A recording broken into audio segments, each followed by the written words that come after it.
Hello, welcome back to my wife's channel. A little while ago, we put out a video on how to put a exhaust on a diesel heater. Video did well. We didn't expect that. Whatever. It's for information purposes, just like this series of videos that we're putting together on how to build a shop. And I'll have the similar disclaimer as last time. There's going to be swearing. There'll be political opinion.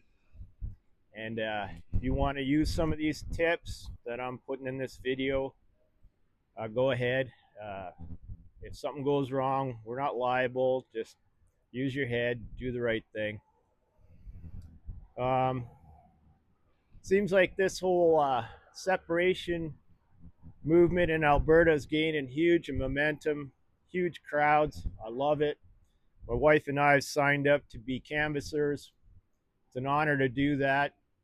And we're doing well when the media and other politicians across the country are calling us traitors and treasonous, which is just brutal. Since my wife and I, in our case, anyways, have both served this country in the worst shitholes in the world,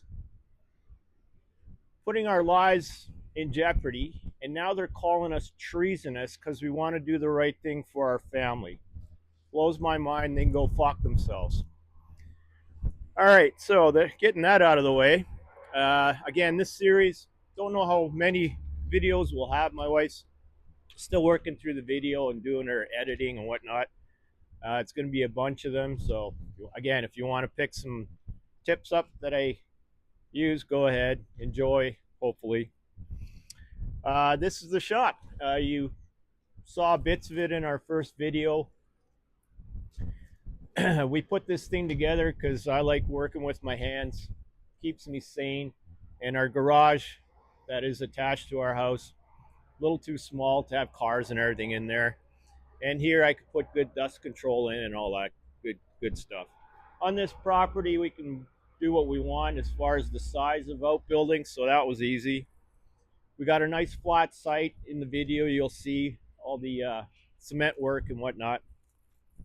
Let's do a little walk around. Again, we try to match the main house, but on a budget. I think we pulled it off. We'll see how it stands up over time. This is the south exposure here. I just put in one window just for some ventilation and a double door at the front, which is metal for security and insulation purposes.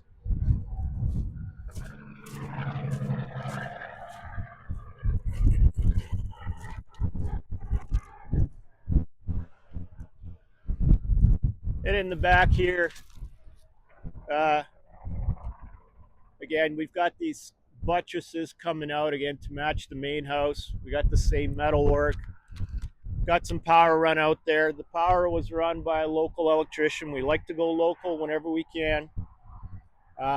Fantastic guy. He wired up our basement and he ran all the wiring. Everything's permitted and ticketed on this shop. I had no choice there. City likes to get involved and get their pound of flesh out of you to build anything around here. I'm sure it's worse in other parts of the country. And no windows here, but we do have a eave trough here to collect some rainwater if we need to. And yeah, there's the exhaust from the heater. If you watched the first video. By the way, that's going really well. I've used it a bunch of times. No color changes. I mean, from like heat. Uh, Worked out great.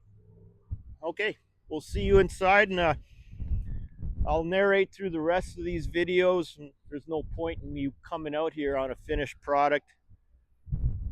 Again, tune in and have a look.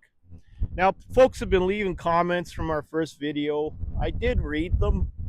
Told myself not to, but I read them as a courtesy because people took the time to write back. Very kind of you. Appreciate it. And for the most part, it's been all positive. Um, Thank you, I guess. All right, we'll see ya. Okay, so most folks know how to frame, sheet, all that stuff.